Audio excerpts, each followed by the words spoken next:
Hi, Year 5. Next chapter is called Granny Spittle. Eric! The voice yelled again. Now the boy blushed, redder than a postbox. The crowd looked around to see who this person was with the incredibly loud voice. Good afternoon, Grandma, replied the boy weakly. Don't you good afternoon me, boy. You are in almighty trouble. I ordered you to come straight home after school, but did you? Oh no. You had to come here to the zoo again, didn't you?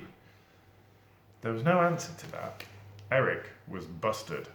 The old lady battered the crowd out of the way with her ear trumpet. Bish! Ow! Bash! Oof! Bosh! Ah! Look at you, child, she exclaimed, spotting her grandson was covered in gorilla spittle.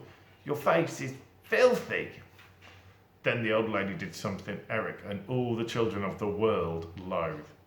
She spat on her handkerchief and began furiously rubbing away at his face. Now Eric was covered in granny spittle instead of gorilla spittle. The boy wasn't sure which was worse. There's a little shot of gorilla spittle and granny spittle. There's a good shot of granny as well, fearsome looking lady. As if this wasn't punishment enough, Grandma yanked him by one of his sticky out ears. Come with me, she demanded. I bet this was all your Uncle Sid's idea. That man is always filling your head with silly ideas. Uncle Sid had nothing to do with it, lied Eric. What did you say? Demanded the old lady, cupping her ear trumpet to her ear. Uncle Sid had nothing to do with it. Grandma stared at the boy. Bread and dripping, she barked. I bet there's another bombing raid tonight as soon as it's dark, which, she said, looking up at the sky, is any moment now. With her free hand, Grandma backed through the crowd with her ear trumpet as if it were a machete, slashing through the jungle. Bish! Ouch! Bash! Oof! Bosh! Not again! Such was the commotion that more and more people began to gather, visitors, zookeepers, and a stiff-looking man who was immaculately dressed in a morning suit complete with top hat. He tried to weave his way through the crowds. Please, please, some decorum. Please, he exclaimed. His voice was so achingly posh that his R's came out as was. Calm down, madam, please.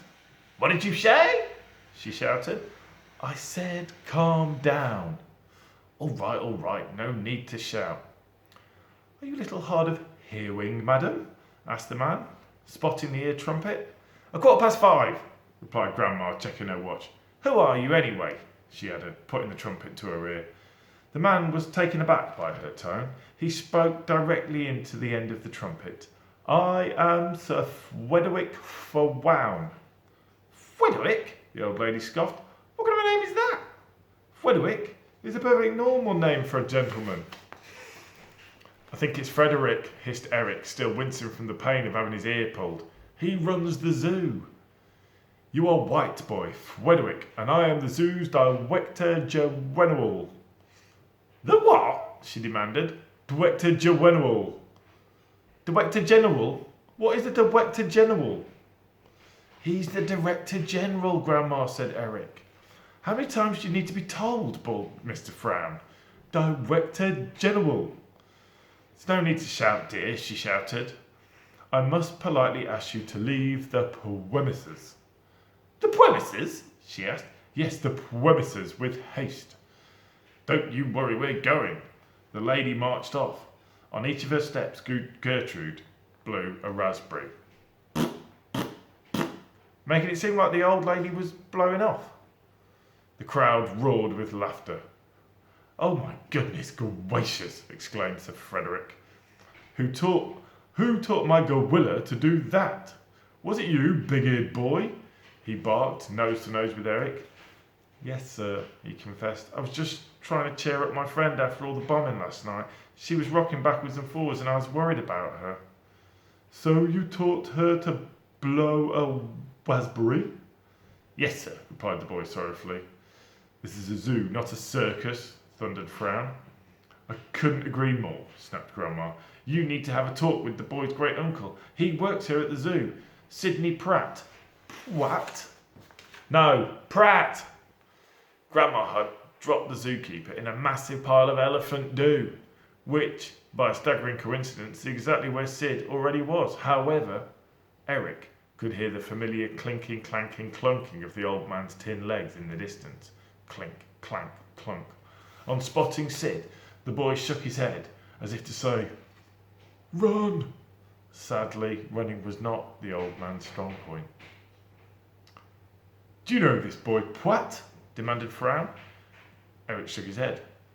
"No," lied the man. "He's your great-nephew, Sidney," exclaimed Grandma. "I knew you were daft, but I didn't know you were this daft." "Oh, yes, I do, then," said Sid. "Yes or no?" pressed Frown. Bit of both? No, I didn't know him before he was born, but now I do. Yes. "I tell my grandson time and time again there's a war on. It's not safe. He needs to come straight home from school," began Grandma. "But oh no, Sidney Pratt has other ideas. Wants the boy to be a zookeeper just like him, shoveling doo-doos all day. I bet he even sneaks the boy in here for free." Frown frowned. "Free? Free? Is this true?" Sid looked at Eric. They both shook his head again, but the old man knew the game was up. "Yes, it is true. True. My little Eric loves the animals, you see, and they love him." "Sidney Pratt, wait for me in my office. You two leave the zoo right away." "You what?" barked Grandma, pushing the trumpet closer to her ear. "Leave!" "There's no need to shout." "And don't worry, we're going. I wouldn't come back in this stinky old place if you paid me," huffed Grandma, yanking Eric's sticky out ear. She'd made it stick out even further. "Ow!" exclaimed Eric as he was hauled away. He stole a look back at Sid and then at Gertrude. The gorilla was sitting in her cage, having watched the entire scene. Although she couldn't speak human, Gertrude had clearly understood much of what had happened. The boy was sad. So she was sad too. The gorilla put her hand up to the cage. It was clear she didn't want her friend to go. "Hee-haw!"